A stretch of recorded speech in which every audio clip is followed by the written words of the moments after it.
예, 요즘 대도시에 사는 시민들이 아침마다 하는 일은 오늘의 미세먼지 농도는 어떻게 되느냐 이걸 검색해 보는 것이죠. 저부터가 사실 그렇습니다.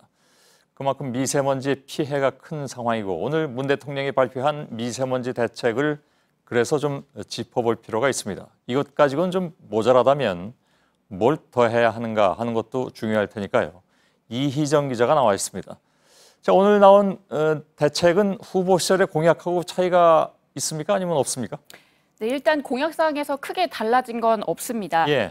다만 지금 이제 계절적으로 상황이 심각하다 보니까 응급 대책을 일단 급하게 내놓은 건데요.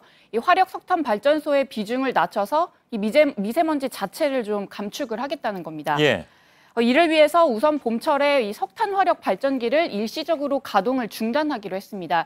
당장 다음 달에 발전기 8대가 한 달간 멈추게 되고요. 그리고 내년에도 3월부터 6월 사이에 가동을 중단할 예정입니다. 예. 아무래도 이제 석탄 화력 발전소가 미세먼지 발생에 차지하는 비중이 크기 때문이다. 이런 인식인 것 같은데 얼마나 되는 걸로 보고 있습니까? 이게 각자 내놓는 좀 연구마다 다르긴 한데요. 이 화력석탄 발전소가 이 국내에서 발생하는 미세먼지의 약 절반 정도를 차지하는 걸로 보고 있습니다. 예. 이 때문에 노후된 석탄 발전기를 일시적으로 셧다운하고 또 아예 길게는 폐쇄하는 계획도 나오고 있는 겁니다. 예. 박근혜 정부에서는 화력 발전소를 계속 늘려가는 계획을 세워서 특히 이제 미세먼지 걱정하는 분들 사이에서는 좀 크게 우려가 나오기도 했었습니다. 현재 얼마나 됩니까? 네, 일단 전국적으로는 약 59기가 있고요. 이 중에 30년 이상 된 이른바 노후 발전기는 약 10기입니다. 이 중에 호남 지역을 제외한 나머지 지역에 있는 발전기 8기를 일시 중단하게 되는 겁니다. 예. 청와대 측은 일단 이 노후된 발전기가 이 전체 발전소의 오염 중에 약 19% 정도를 배출하기 때문에 이 영향이 상당히 클 걸로 보고 일단 있습니다. 멈추게 되면. 근데 이렇게 해서 저감 효과, 그러니까 미세먼지 발생량을 얼마나 줄일 수 있다는 계산이 나와 있습니까? 네, 일단 청와대에서도 수치로 좀 제시를 하긴 했는데요. 예. 이게 좀 이제 다만 전제를 달기로는 좀 과학적으로 설명을 하긴 좀 어렵다라고 이야기를 했습니다. 예. 1에서 2% 정도의 감축량이 있을 거라고 했는데 이게 사실 효과로 보면은 좀 미미하다라고 느껴지는 게 사실입니다. 예. 다만 청와대 관계자는 이 화력 발전이 미세먼지 발생량에서 차지하는 비중을 감안한다면 적지 않은 수치다라고 이렇게 설명을 했습니다. 예.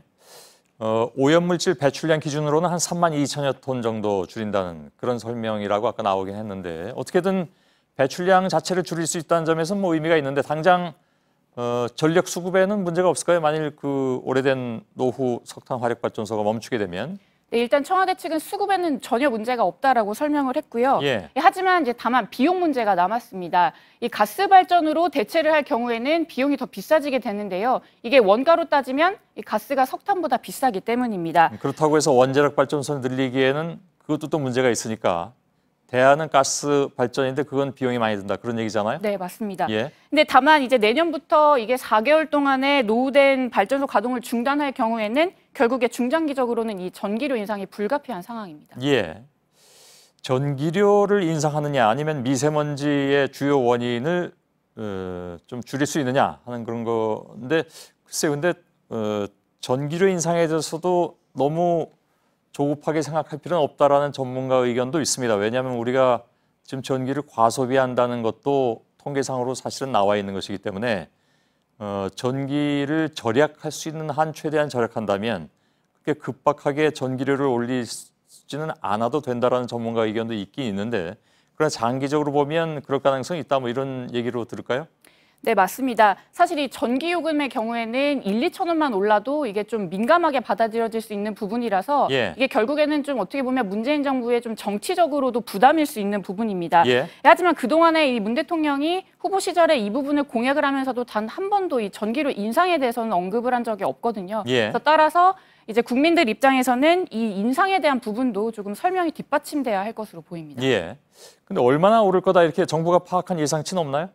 일단 후보 시절에 이제 캠프 내부적으로 좀 예상치를 내놨었는데요. 이 공약대로라면 2030년까지 25% 수준으로 오를 것이라는 전망이 있습니다. 예. 이걸 이제 4인 가족 한 달치 전기료로 보면은 약 14,000원 정도가 오르게 되는 겁니다. 예. 14,000원이 적으냐 많으냐 이건 처지에 따라 다 달라질 수는 있지만 결코 적은 그런 숫자는 아닐 수도 있죠.